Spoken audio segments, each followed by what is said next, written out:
मुझे शिकवा इस बात का नहीं है, गम इस बात का नहीं है कि आपने मुसलमान को नहीं रखा। मुझे गम इस बात का है, आप मत लीजिए किसी पाकिस्तान से मुसलमान को, अफगानिस्तान से, मुझे उससे कोई मतलब ही नहीं है। मेरे बुजुर्गों ने जिना के पैगाम को ठुकराया।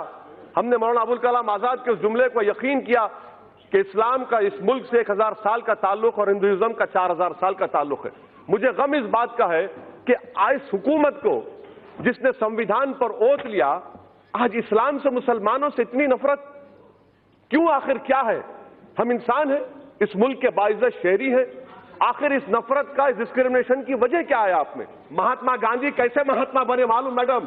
उन्होंने साउथ अफ्रीका के नेशनल रजिस्टर कार्ड को फाड़ दिया था, जला दिया था। इसीलिए जब महात्मा ने फाड़ा, मैं इस बिल को फाड़ता हूं। यह हिंदुस्तान को तोड़ने की कोशिश कर रहा है। Whatever it's worth, the sentiment, life, it is about the sentiment and it is about perception. Everything in life really is not. I'm not taking away from the intent of this government at all. But the perception today, an average Muslim today is feeling insecure and threatened. This is not factual that this entire legislation or JPC has approved the earlier bill. This is not factual. So I think this needs to be put on record because this creates misunderstanding. So the JPC has objected to this bill even if it was passed. The lot of parties have shown that they did not want this. Any attempt by the government to make us believe that NRC and CAB are two different exercises is absolutely unconvincing. NRC was a trap, and CAB, which have been introduced today and considered for passing, is even a bigger trap. How can citizenship be determined on the basis of religion, sir? And if you're considered towards the majority community here, then why only 3 countries? There are Muslims in Sri Lanka who are also part of Tamil Nadu or Tamil Sri Lankans who have been there. So 30 years they are there in our refugee camps. What are you going to do for them? You not even address that issue because of your preoccupation of hating Muslims. Sir, whereas coming to Maldives, sir, they're also Indian origins who are living in Maldives. So if they want to have to get citizenship, if they seek citizenship, what is the stand there if they happen to be a Muslim? Is it a crime to be a Muslim? We don't understand. If this bill passes, Madam Chair, it will mark the victory of Muhammad Ali Jinnah's thinking over that of Mahatma Gandhi. You cannot say you reject Pakistan while advocating the same logic as Pakistan. We have already had a partition of the Indian soil, Madam Chair. This bill is marking a partition of the Indian soul. And I beg this government not to proceed with this. The main point is that we don't have, unfortunately, the government taking any basic steps as required under international law to improve the determination of refugee status, to go ahead with ensuring treatment of refugees. There is anybody who is fearing persecution on the grounds of ethnicity, gender, political opinion, sexual orientation, all these people are excluded from this bill. Bhimrao Ambedkar ji का संविधान है, उसका ये कत्ल हो रहा है इस बिल के जरिए। मैम, आजादी के बाद किसी को भी धर्म के नाम पर सिटीजनशिप नहीं मिली। अगर इस बिल के जरिए आपने सपोज कर लो 50 लाख लोग ऐसे आपने शनाख्त कर ली कि ये लोग इलीगल हैं, तो उनका करोगे क्या? फिर कहां लेके जाओगे उनको? कोई शरणार्थी कैंप बनाओगे उनके लिए? क्या बनाओगे? कहा बांग्लादेश तो लेगा नहीं, तो इंटरनेशनल कानून के मुताबिक उनका क्या करोगे? अगर शरणार्थी कैंप बनाओगे, मुफ्त बिजली, मुफ्त पानी, तो सब कुछ देना पड़ेगा। तो ये बिल लेके कहां जा रहा है हमें? एक शेर बोलूंगा, एक शेर बोलूंगा।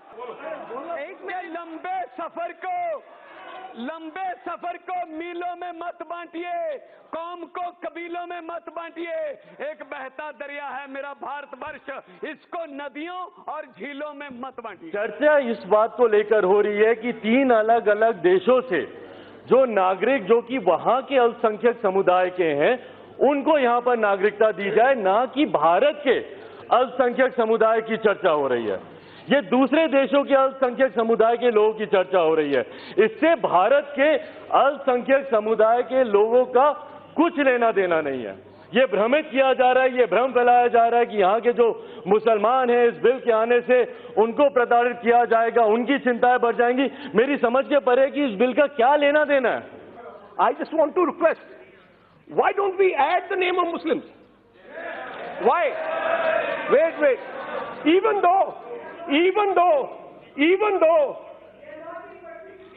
though, ma'am, there are cases of Muslims being persecuted within their religion.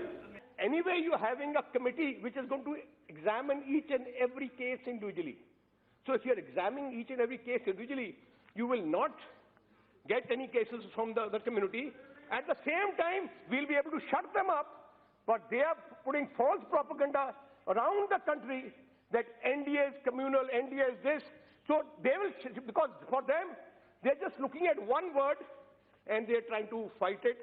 And if we insert that word, I think it'll send a good message among everyone, and at the same time, it'll hold the secular credentials. My sole request today to our Honorable Home Minister would be that because Northeast is such a sensitive area, as already articulated by my colleagues, we really need to protect the northeastern states, and my sole request today would be to kindly exempt the entire Northeast from this, and not just the 6 scheduled areas and not just the ILP areas. पूरे दिन इस प्रकार से चित्रण किया गया कि हम मुसलमानों के साथ अन्याय कर रहे हैं। मैं फिर से क्लियर करना चाहता हूं कि ये बिल का इस देश में रहने वाले, इस देश के नागरिक मुसलमानों से कोई स्नान सूतक का संबंध नहीं है, उनके साथ कोई अन्याय का सवाल नहीं है। मैं अंत में फिर से एक बार ये सदन के माध्यम से पूरे देश के सामने स्पष्ट करना चाहता हूं कि शरणार्थी और घुसपैठिए के बीच में मौलिक अंतर है। जो धार्मिक प्रताड़ना के आधार पर अपने घर की स्त्रियों की इज्जत बचाने के लिए, स्वधर्म में जीने के लिए, अपने धर्म को बचाने के लिए यहाँ आता है, वो शरणार्थी है, और वो जो विदाउट परमिशन घुस कर आता है वो घुसपैठिया है। दोनों के बीच में बहुत बड़ा अंतर है, और ये बिल शरणार्थियों के लिए है, ये बिल धार्मिक लघुमतियों के लिए है। मैं आपके माध्यम से इतना ही विनती करना चाहता हूं कि एनआरसी और इसको जोड़ने की जरूरत नहीं है। एनआरसी करेंगे तब स्पष्टता के साथ इसी प्रकार से इसी सदन में एक भी शब्द छोड़े बगैर मैं सबको इसकी भी जानकारी दूंगा। इसमें मुझे कोई तकलीफ नहीं है, मगर मानकर चलिए एनआरसी आने वाला है, एनआरसी बस कि विधेयक को पारित किया जाए। जो सदस्य इसके पक्ष में आ गए, जो सदस्य के विरोध में ना गए,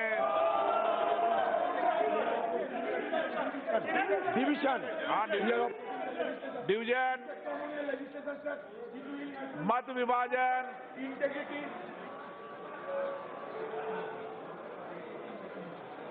मत विभाजन का निर्णय हाँ 311 ना 80 निर्णय हाँ वालों के पक्ष हुआ। प्रस्ताव सभा द्वारा स्वीकृत हुआ, विधेयक पारित हुआ।